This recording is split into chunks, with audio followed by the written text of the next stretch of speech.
One day, Gordon the big engine was resting on its siding. He felt tired after pulling the express and was eager to complain about it.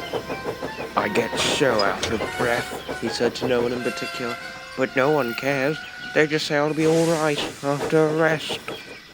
Thomas had been shunting nearby and had heard everything. Oh, well, if laying a tender engine's too hard for you, Gordon, why not ask the Fat Controller to get you tanks in a bunker? He asked cheekily. We tank engines never get out of breath, you know. It was lucky for Thomas that poor Gordon hadn't the energy to reply. Gordon felt unwell for the rest of the day. He groaned loudly in the sheds, annoying the other engines. This won't do at all, said the Fat Controller, and he called for an inspector. He soon arrived and looked all over Gordon. He needs new tubes, he said to the Fat Controller. You'll have to go to the works to have them fitted. Edward took Gordon to the works, and Henry took the express in his place. One day, he whooshed past the shunting yard, blowing steam at Tom's Percy and Duck. Look at me now! Look at me now! Henry laughed proudly. Silly big engines, grumbled Percy. Always thinking they're all that just because they pull the express. I bet we could pull it much better than they could, agreed Thomas firmly. Duck just rolled his eyes and continued shunting. Henry's mood soon changed, as when the day before Gordon was due back, he felt unwell. Come on, Henry, the express is due out, said his driver. Henry coughed weakly. I can't. I feel ill.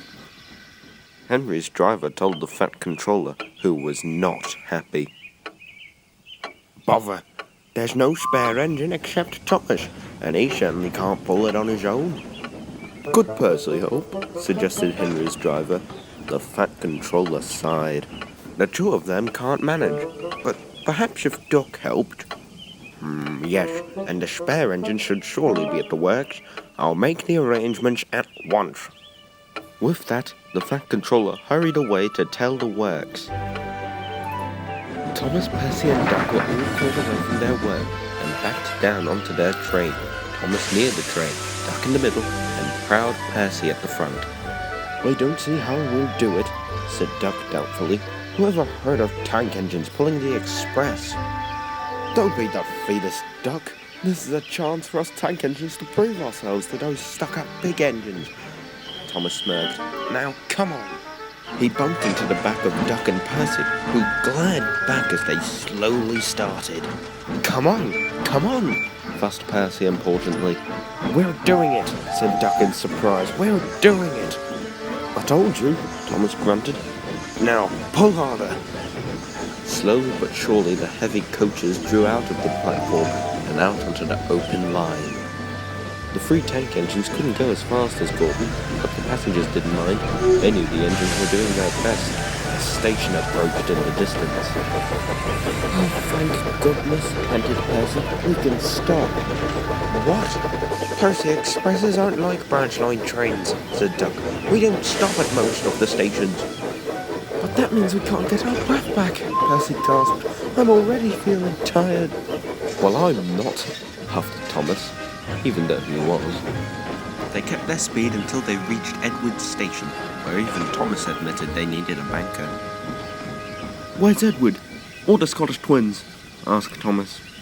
All of them are away helping with the work we've left behind, replied his driver. Sorry, you three. We'll just have to do it on our own.